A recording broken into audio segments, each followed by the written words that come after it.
In 1667, Britain handed the Dutch a speck of land so tiny it barely showed up on maps, trading away what would become Manhattan for a remote island called Run. The reason? Nutmeg from Run was worth more than gold, fueling fortunes and costing thousands of lives. Today, Manhattan is worth $1.5 trillion and is a global powerhouse, while Run is almost forgotten. Was this the smartest deal in history, or the most catastrophic miscalculation? Here is why the fate of a global empire once hinged on a spice you sprinkle on lattes.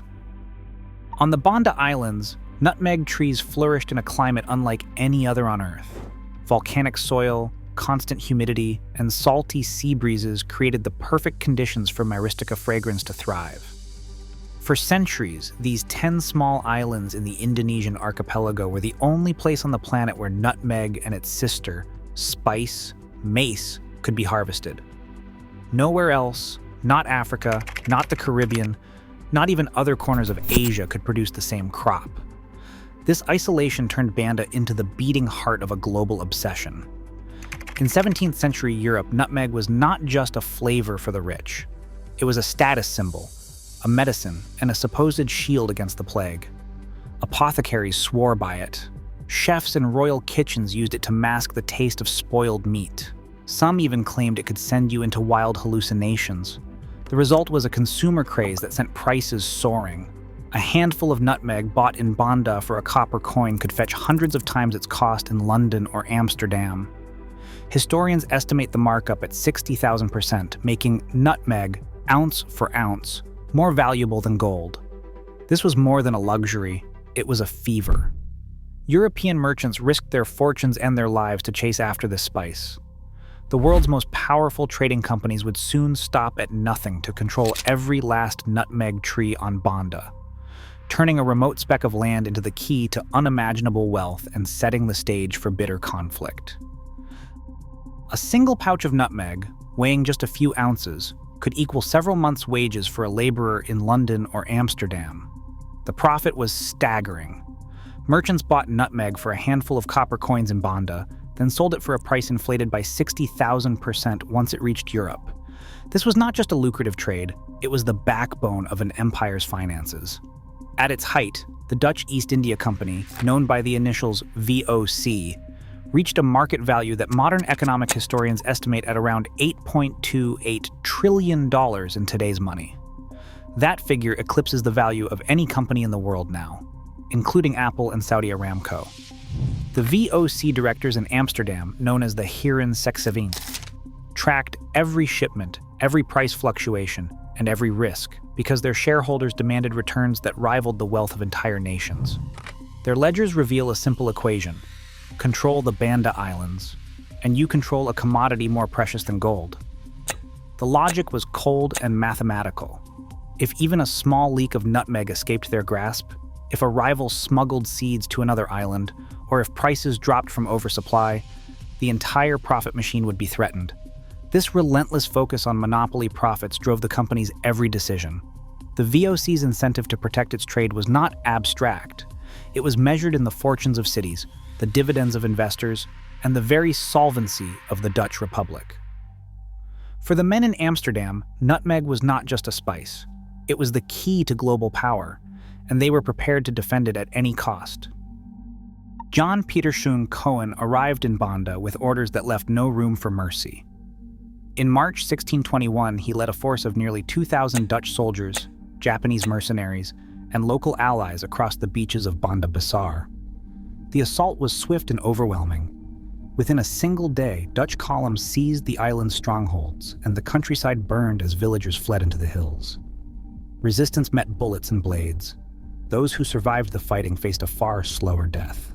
Hunger and disease swept through the survivors, trapped and hunted in the forests. Cohen's own letters to Amsterdam described the plan without apology. He wrote that Banda would be subjugated and populated with other people. After the conquest, Dutch troops rounded up hundreds of Bandanese leaders. 24 were publicly beheaded. The rest, men, women, and children, were chained and shipped to Batavia, destined for slavery. Over the following months, thousands more died from starvation or were forced to flee by boat to distant islands. Modern historians estimate that, out of a population of perhaps 10 to 15,000, only a few hundred original bandanese remained. The rest were killed, enslaved, or exiled. To enforce total control, the VOC set about destroying nutmeg trees on any island not under their thumb. Company law imposed the death penalty for anyone caught smuggling seeds. When harvests exceeded what the market could bear, VOC agents burned stockpiles of nutmeg themselves, sacrificing fortunes just to keep prices high. Even by the standards of the 17th century, the violence and coercion shocked observers across Europe. For Cohen and the VOC, terror was simply the cost of doing business. Nathaniel Courthope arrived on Run in 1616, leading a handful of Englishmen and 2 battered ships into the heart of Dutch territory. The island's chiefs, already wary of the Dutch, agreed to recognize King James I as their sovereign. With that, Run became England's first outpost in the East Indies, a tiny, defiant foothold in a sea of Dutch power. Courthope wasted no time, hauling cannons from the Swan and the defense ashore, raising earthworks and building makeshift forts along the beach. Supplies were scarce from the start. Run had no fresh water, and every cask had to be brought in by sea, dodging Dutch patrols. When the Dutch East India Company blockaded the island, Courthope's men rationed every drop and every crumb, living under constant threat of bombardment. For 4 years, the English garrison endured siege and disease and starvation. Dutch ships circled like sharks, launching repeated assaults and cutting off relief. Courthope's own letters describe nights spent listening for the sound of enemy oars and days spent dragging cannon through mud to patch new gaps in the walls. In 1620, while negotiating with neighboring chiefs, Courthope was shot and killed. The English hold on Run collapsed within weeks. The Dutch seized the island, uprooted nutmeg trees to prevent any rival harvest, and folded Run into their monopoly. Yet the memory of Courthope's stand outlasted the occupation. In London, Run became a symbol of how even a 3-kilometer island could anchor the ambitions of empires and shape the fate of continents. Negotiators gathered in Breda in the summer of 1667, determined to end a costly war that had drained both England and the Dutch Republic. The Treaty of Breda, signed on July 31, 1667, relied on a simple rule. Each side would keep whatever territory they held as of that spring. For the Dutch, this meant formal recognition of their hold over Run and the rest of the Banda Islands, securing the heart of their nutmeg monopoly. In return, the English retained New Netherland, including the outpost on Manhattan Island, which they had taken without firing a shot 3 years earlier. The Dutch had once acquired Manhattan from the Lenape for goods worth 60 guilders, but by the 1660s, Governor Peter Stuyvesant saw the colony as a drain on resources, surrounded by hostile English settlements and costly to defend.